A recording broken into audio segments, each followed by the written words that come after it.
jealous stepsister shows up to my wedding with a neighbor's kid and claims it's my secret child to humiliate me. She gets arrested for kidnapping and disowned by Dad. My stepsister, let's call her Amanda, 26F, showed up at my wedding last week uninvited with some random kid whom I'd never seen before. My stepsister and I, 27F, haven't ever gotten along, and we stopped speaking to each other as soon as both of us moved out for college. My mother married her father when we were in middle school, and ever since then, she's been a total pain. My father divorced my mother when I was really little, and hasn't been a part of our life ever. It wasn't the same for her, though. Her parents got divorced just a couple of years before my stepdad met my mom, and she was one of those annoying kids who believed that my mother was getting in the way of her parents' relationship, even though it was already over and had been for a long time before my mother even met her dad. She didn't like my mother, but she hated me and made it a point to be as nasty to me as she could be. Our parents tried to make us get along for a while, but then they gave up when they realized that there was no way Amanda was going to be nice to me. She always used to get on my nerves growing up, and when I moved out for college, I was mostly just relieved that I wouldn't have to live in the same house as her anymore. We'd obviously meet each other during the holidays or on birthdays, but we avoided talking to each other whenever we did, and it was okay that way. About a year ago, there was an incident when my mother called me to ask me if I'd be okay with her using some leftover money from my college fund. I landed a scholarship, so I didn't have to spend all the money in my college fund and a little from my wedding fund to contribute to Amanda's wedding at the time. I didn't even know that Amanda was getting married, that she was engaged, or even that she had a boyfriend. We hadn't been on talking terms for a really long time, so I said no, because I knew that that money could come in handy for me at some point. My mother didn't push it either. She just asked me that question, and when I said no, she said that that's all that she needed to know, and then disconnected the call. We didn't talk about it afterward because I forgot about it. I didn't find out until recently that Amanda had to call off her wedding because her father had put his foot down and said that he wasn't going to pay for the fancy and extravagant wedding that she had in mind. She'd expected our parents to pay for all of it, right from the venue to her wedding dress. He did have a certain amount of money set aside, but her demands were way out of his budget. All the choices that she'd made were quite expensive, and the wedding budget was ridiculous and would eat away at his savings as well. So her father said no. And so she requested my mother to contribute as well, since her own mother had said that she had no money, so she couldn't. My mother had a certain amount of money set aside for my wedding, but she didn't want to use that without asking me first and making sure that it was okay with me.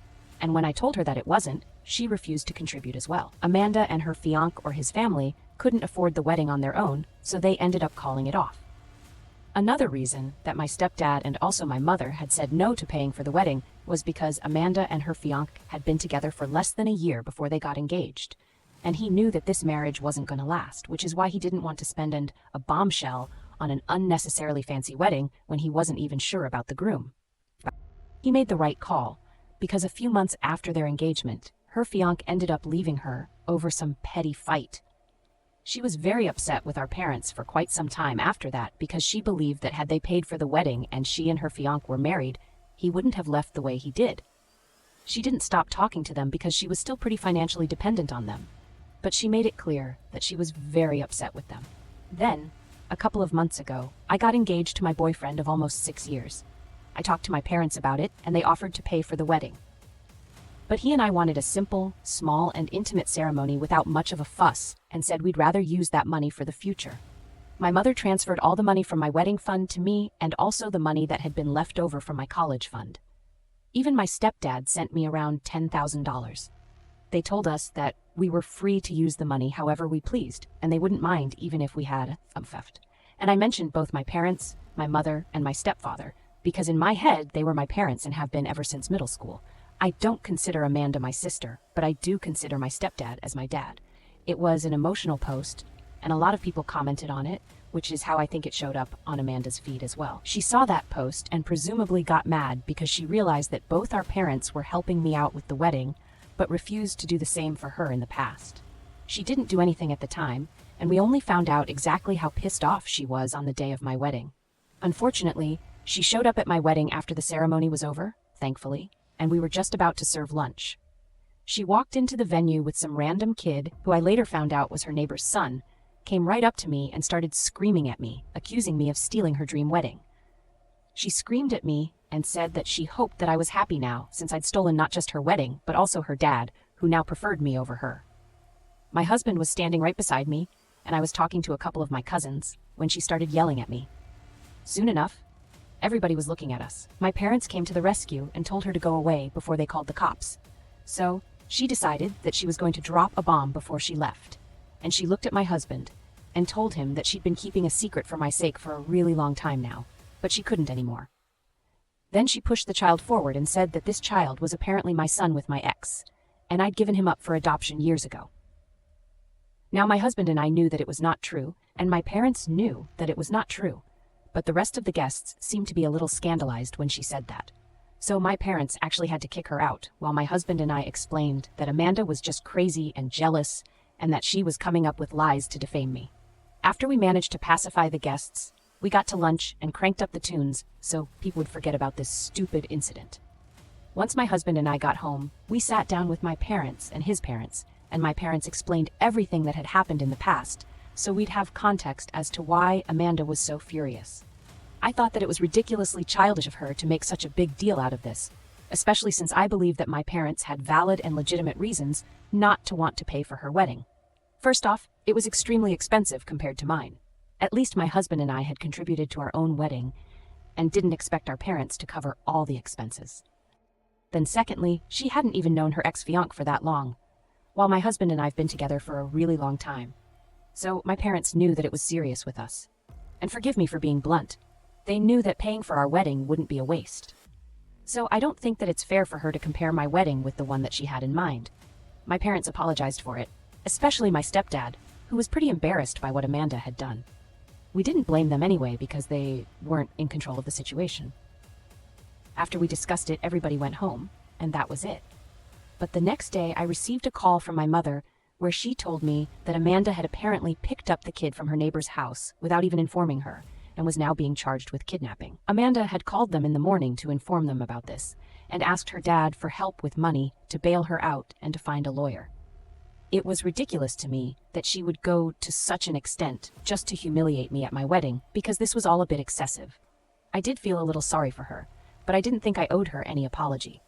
However, ever since she got arrested, her friends have been rallying for her and accusing me of being the bad guy. They seem to think that I'm the one to blame for all this because apparently they believe that my parents have always favored me and say that I'd always been the golden child. I always felt like our parents have treated us equally and have never favored one over the other. Both of us have always had equal opportunities, and I think it's a matter of who was able to make the most of what they had. So the accusation of me being the golden child seems kind of unfair. We went to the same school, and after that, I really think I got a scholarship because I was a better student, which is why I had leftover money from my college fund, so my parents had nothing to do with that. And I've been with my husband for a longer time than she was with her boyfriend, which is, if she really wanted a wedding that badly, then she should have scaled down considerably, or at least offered to cover some of the expenses herself, along with her fiancé and his family. But she didn't do any of that and just stuck to her ridiculous demands, expecting our parents to do everything for her. The budget was crazy, and so was the fact that she was rushing to marry a guy who she hadn't even known for a year. And that's why our parents weren't on board with the idea of throwing away an exorbitant amount of money on her wedding. That's all. I don't think it's fair for anybody to blame me for her predicament right now, but yet her friends are. Initially, I thought that I wouldn't let it get to me, but it's been a week and I still feel kind of guilty about everything. As far as I know, she's in a lot of trouble legally. And even though everybody's mad at her, my stepdad is trying his best to come to a settlement with the mother of the child whom she brought with her that day. My husband doesn't think that I have anything to feel sorry for, but I just do. I feel guilty. I do, for taking money from my stepdad for my wedding and also posting about it online. Update 1. It's been a few days since my last post. I read the comments today, and I guess you guys are right. I don't have anything to feel sorry about. Her friends were just doing what most friends do, trying to be there for her. And being there for her always meant putting me down and making me feel bad about myself. So I'd say they did a pretty good job of it. I did feel horrible about everything for a while, but then I spoke about it to my mother and my stepdad, most importantly, and both of them said that this wasn't my fault. This was her acting crazy and now having to face the consequences for it. They advised me not to pay any mind to what her friends were saying, which was difficult for me because these were the people that I went to school with. And now all of them had turned against me. but there's nothing that I can do about it, because clearly they have picked which side they want to be on, and it's not mine. So instead of fighting it and trying to justify myself to everybody, I should just know that I did nothing wrong and go on with my life. Even a couple of people here were accusing me of being their favorite and talking about how my parents had failed. Amanda, let me be clear. I did not give you guys a one-sided story, and I made sure to include even the things that I'd said, the time where I refused to share my funds with her, which is why she couldn't get married since my mother also refused to contribute. That was selfish of me. But to be fair, she'd never tried to be my friend and had always been horrible to me while we were growing up. So I didn't see any reason for me to be nice to her. There were a couple of times when even I would retaliate and be mean to her or make rude comments about her, and our parents would scold both of us for doing that to each other. If I was their favorite child, then they wouldn't have said anything to me. And if we're just talking about the wedding, then I already explained how I got the money for it and why she didn't get the same treatment. She didn't bother to think about our parents and wanted a larger-than-life wedding for herself without spending anything from her own pockets. She should count herself lucky that our parents can afford to support her financially even now, and her father has always tried to be there for her. She is a working woman, but unfortunately, she doesn't take her job seriously, which is why she's been stuck in the same position for a couple of years now. But her lifestyle is such that she can't cope with that sort of income. Neither is she willing to live modestly, nor is she willing to work hard, so she ends up borrowing money from our parents almost every other month. They're already doing so much for her, and yet she wanted them to spend extra money on her for her stupidly extravagant wedding last year. And when they didn't, for very legitimate reasons, she got upset and started acting like she was the victim here, which just shows that she has absolutely no gratitude in her heart. Despite all of this, my stepdad is still trying to bail her out and make sure that she's all right. While her friends are acting as if they treated her unfairly, I have worked hard for myself to be an independent woman and go ahead in my career. I studied hard throughout school and then college, and I'm doing the same hard work even now at my workplace. And that is why I don't need to rely on my parents for money. It's not my fault if she didn't try to create the same life for herself, despite having the same resources and the same support. So I really don't understand why people think that I'm the golden child when I'm not. I've worked hard for everything that I have, and I'm not going to let people invalidate that by accusing my parents of favoritism. At the end of the day, I know what I did, and I know who my parents are as people. Even while her friends are accusing the left and right of being biased and playing favorites, my stepdad is still only bothered about Amanda and her well-being, and that speaks volumes about who's right and who's wrong. It's disappointing to me that even after our parents have done so much for her, she can't see that, and only wants to be the victim and beg for sympathy from everyone. It's honestly just so sickening. Update 2. So the child's mother and my stepdad were able to come to a settlement, and she has agreed to drop all the charges in exchange for almost $25,000. It's a lot, but I guess to everybody, their child is worth it. And my stepdad's no exception to the rule. He offered to pay her in installments, but she wanted it all up front. It was quite a hassle for my stepdad, but he managed to get it done somehow. And Amanda is now a free woman. Unfortunately, free doesn't translate to being grateful to our parents, and she still has an attitude. My mother told me that she hadn't reached out to them to even thank him yet, and she was furious while she was talking to me about it. It's been a couple of days, and Amanda knows exactly what happened, yet she hasn't even tried to thank them. I knew she was a disgusting human being, but this is just too low, even by her standards. My mother said that my stepdad is trying his best to hide his feelings about it and hasn't said a word, but she knows that he's hurting deep down. My husband and I are supposed to leave for our honeymoon in 2 days, but we've decided that we're going to pay my family one last visit before we take off for the next couple of weeks to make sure that my stepdad's all right. He is a good man, and he deserves a better daughter than Amanda, which is why I exist. I'm going to check up on him and make sure that he's okay, at least on the right side. Amanda's friends have stopped whining about how her parents never stood up for her and always preferred me now that it's all over. All of them knew that they were lying, but that didn't stop them. I just really wish that I'd said something to them. But now all the posts are gone, so it's too late for me to say anything. But I know that this is not over yet because Amanda is definitely going to have something to say eventually. And when she does, her friends will start rallying for her again, and then I will not keep my mouth shut like I did this time. I wouldn't have stayed quiet this time either, but I just got married and I wanted to enjoy that honeymoon phase for a while. It also didn't feel right to pick on her while she was at such a low point. Also, my parents were worried sick about her, so there were a couple of reasons that I didn't say anything or indulge in the drama this time. But if she says anything out of line about me ever again, then I'm definitely going to put her in her place, and I'm sure my parents will not have any problems with that either. Update 3. Hey, so it's been almost a month, and my husband and I just returned from our honeymoon. We came back home a couple of days ago, and boy, has it been a roller coaster ride of emotions already. To start with, Amanda is no longer a part of our family. She told everybody that she had severed all ties with us through a public announcement on social media, which I didn't see, and was not told about because I was on my honeymoon and I wasn't really checking social media or people's texts unless it was important, which this decidedly was not. So I didn't find out about that until recently. It was a relief for me, honestly.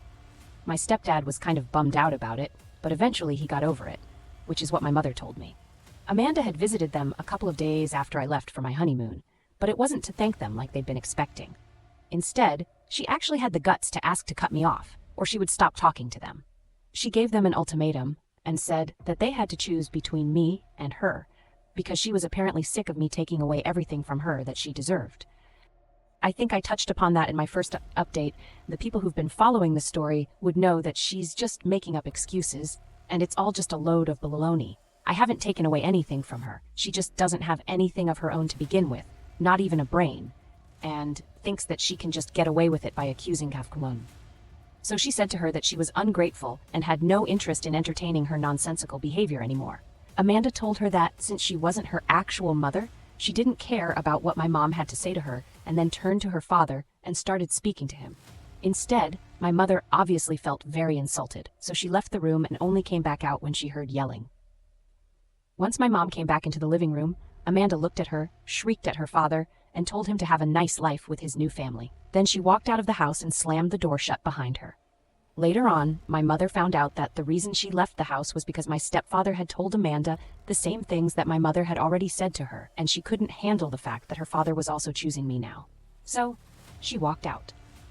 If my parents didn't have a favorite back then, when we were growing up, they definitely do now. I don't even think it's my fault anymore, because she made sure that I became their favorite by behaving so badly with them.